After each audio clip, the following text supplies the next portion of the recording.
દેવભૂમિ દ્વારકા જિલ્લામાં ચાલુ વર્ષે ચોમાસાની શરૂઆતમાં હજુ સુધી વરસાદની મોટી ઘટ જોવા મળી રહી છે, ત્યારે ખંભાળિયા તાલુકાના ખેડૂતોએ સમયસર મોસમનો લાભ લેવા માટે મોટું જોખમ ઉઠાવ્યું છે। છેલ્લા 2 દિવસ દરમિયાન પડેલા છૂટાછવાયા વરસાદ બાદ અનેક ગામડાઓમાં ખેતરોએ ઉતરીને વાવણી કામગીરી શરૂ કરી લીધી છે। જો કે હજુ સુધી વાવણી લાયક પૂરતો અને સાર્વત્રિક વરસાદ થયો નથી, છતાં સિઝન મોડી ન થાય તે હેતુથી ખેડૂતોએ કુદરત પર ભરોસો રાખી વાવેતર હાથ ધર્યું છે। ખેડૂતો દ્વારા અત્યારે મુખ્યત્વે ટૂંકા ગાળામાં તૈયાર થઈ જતો પાકો પર ધ્યાન કેન્દ્રિત કરવામાં આવી રહ્યું છે।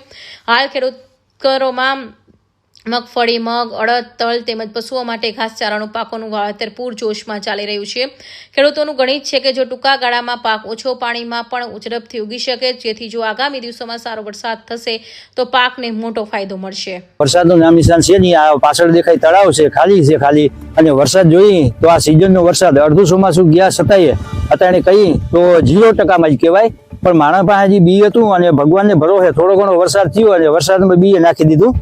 હવે એ બી અત્યારે કે ઉગ્યું નથી, કેમ કે વરસાદ પૂરતો મળ્યો નથી એમ। તો આ બે સિસ્ટમ વહી ગઈ, એમાં કોઈ જાતનું કઈ આવ્યું નહીં। રેડું જાપનું એટલે રેડું જાપતું એમ ખાલી ગાળો થાય બસ, એ આવી ગયું બધું એમાં। તો હવે અત્યારે કહીએ તો માણસને ઢોર રાખવાની હાલત જોઈએ એટલે બહુ ખરાબ છે। માણસને ઢોર નભાડવા તો કેમ નભાડવા, 2 મહિનાનો ડુસાનો ટાર્ગેટ હતો માણસ પાસે, તો એના સામે એ જે ડુસાનો ટાર્ગેટ હતો એ અત્યારે પૂરો થઈ ગયો। આજની તારીખમાં લીલી જાર છે એ લેવા જાય એટલે એના 150 થી 200 રૂપિયા ભાવ છે। ફૂકી જાર લેવા જાય કડબ કીએ તો એના અત્યારે 400 રૂપિયા ભાવ છે। તો માણસ પાસે કોઈ પાસે પાણીનું નામ નિશાન નથી, બોર, કુવા, તળાવ બધું ખાલી છે, અને એના સામે આ ઢોર નભાડવા તો કઈ રીતના નભાડવા, અત્યાર માટે માણસને બહુ કફોડી હાલત છે। વરસાદના કારણે પહેલો રાઉન્ડ અને બીજો રાઉન્ડ દેવભૂમિ દ્વારકામાં વરસાદ છે જ નહીં, 4 થી 5% જેવો વરસાદ છે। બાકી બધા ખેડૂતોએ વાવેતર કર્યું છે, પણ વાવેતર બધું નિષ્ફળ જાય એમ છે। 50% વાવેતર થયું અને 50% બાકી છે। નાળા, ચેકડેમો, કુવા બધા પાણી ખાલી છે। કોઈ ખેડૂતને ક્યાંય ટાણે અસરગ્રસ્ત દેવભૂમિ દ્વારકા અસરગ્રસ્ત જાહેર કરે એવી અમારી સરકાર આગળ માંગ છે। પશુધનને મોટી તકલીફ ઊભી થયેલ છે, જેમ કે ગઈ સાલ માવઠાની અસરથી જે ચારો હતો એ પલળી ગયેલ છે, અને અત્યારે વરસાદની સિઝન આવે ત્યાં સુધીનો હતો એ પણ પૂરો થવાના આરે છે।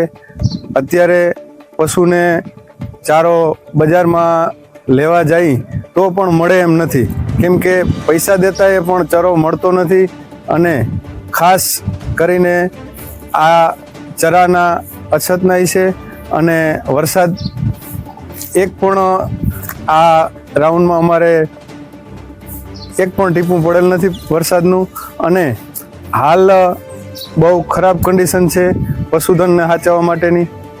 દ્વારકા જિલ્લામાં અત્યાર સુધી મેઘરાજાએ પૂરતી મહેરબાની કરી નથી। ખંભાળિયા તાલુકાના ગ્રામ્ય વિસ્તારોમાં છેલ્લા 2 દિવસમાં માત્ર સામાન્ય અને છૂટાછવાયા ઝાપટા પડ્યા છે।